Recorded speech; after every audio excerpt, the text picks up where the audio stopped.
Now, speaking of great product management, we can move on to the second part of this talk, which is becoming great at the job.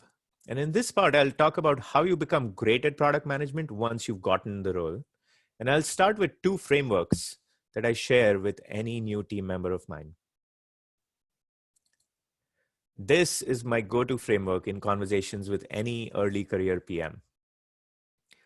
Early on in your PM career, these are the three things you need to fixate on. I call them the three essential senses of a PM, and they are execution sense, analytical sense, and product sense. And they should be quite self-evident, but if you're curious, I've also written Twitter threads on this topic, and you can find a link in the chat section.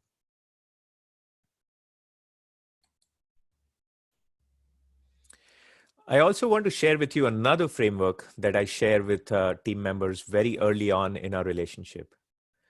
On the left side, you see the base case of how a typical PM grows over time, fairly linearly with time. And here I mean growth in terms of competence, that is the acquisition of skills required to be a better PM, and not so much in terms of when is my next promotion happening. So it's really important. It's about skills, it's about competence in the PM craft. So the left side is the base case for a typical PM. Now, what I like to draw with my team members is the chart on the right and ask, what if you could increase the slope of that line so that you're growing much faster than the base case? And then I point out that if you did that, you'll be setting yourself up for a much more fulfilling and flourishing career as a PM. And of course, everyone answers, yes, that's exactly what I want. To which I reply, all right, let's create a program that's tailored for you. It's going to require hard work on your part, and is also going to require you to think about your career growth in really unconventional ways. So with this, we've established a two-way contract on my commitment to their growth and their commitment to doing what it takes to grow. And this is the most powerful framework for growth, which is the Liability Superpower framework. And it looks like this. Think about your relative competence for each of the essential senses of a PM. Remember, they are execution sense, analytical sense, and product sense.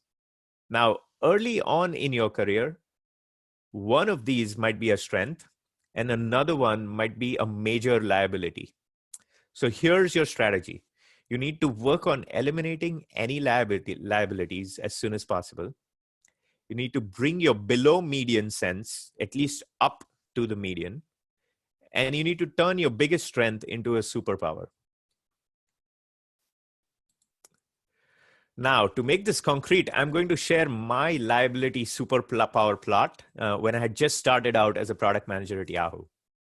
Now, at the time, even though I was early on in my PM career, I was already quite strong on product sense. That's why you see product sense high up there towards the right. But I was terrible at execution. That's the sense on the left. And so that was clearly a liability.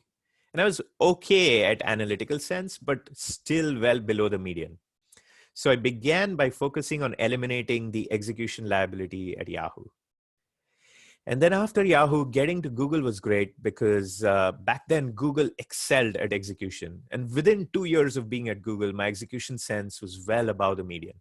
It still wasn't a superpower, but it was fairly good. And then similarly, around 2012, I wanted to get better with analytical sense because it was hovering around the median at the time. So what did I do? I decided to join the Google search ads team, which was extremely analytical about its product decisions, about how to make decisions about what shows up on the Google search results page. Working in that environment, and with the people who knew a lot more about analytical product decisions than I did, really accelerated my growth there in the 2 years I worked in that area.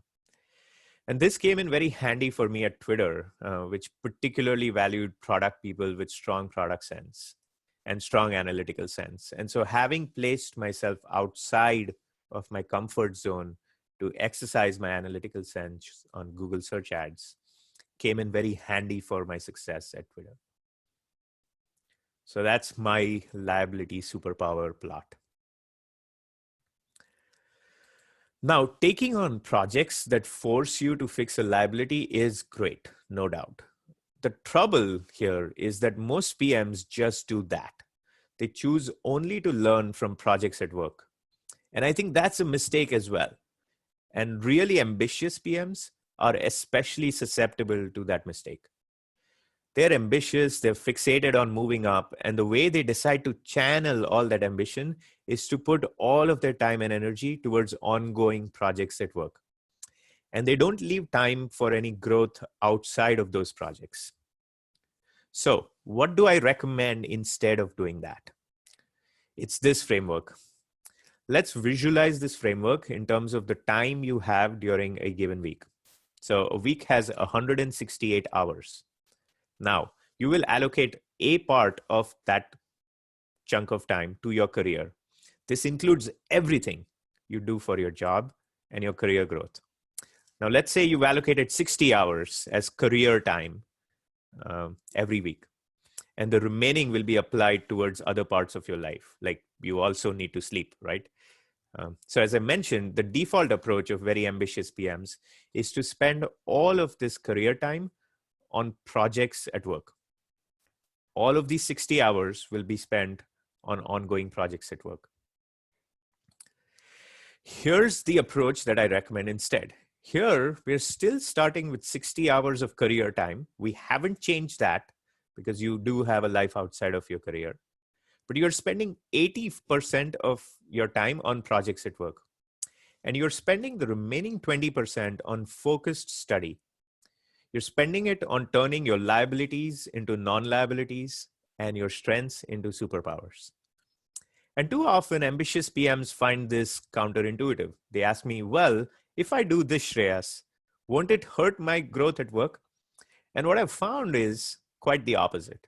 The 20% of time you spend on learning the craft increases the impact of the remaining 80% of your career time. It makes you more efficient and effective.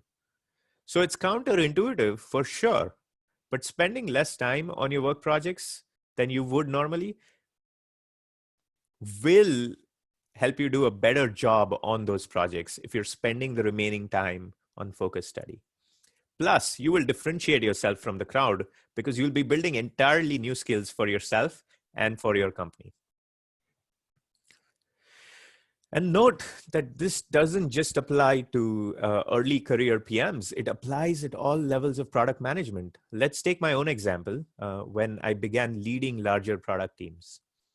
Here's how I rated on product strategy, people management, and product editing about 6 years ago. And as you can see, I did not rate very highly on these skills. And this was important for me to get right because each of these is an essential skill for product leaders. So when I was at Twitter, I set a goal for myself to become a top 20 product leader in Silicon Valley. This was around 2015. And that meant I had to improve in each of these three areas. Now, fast forward to today, on product strategy, I've gone from being slightly below the median to pretty confidently in the top 10%. And it's similar for people management and product editing, where I was almost near the bottom 10% not too long ago.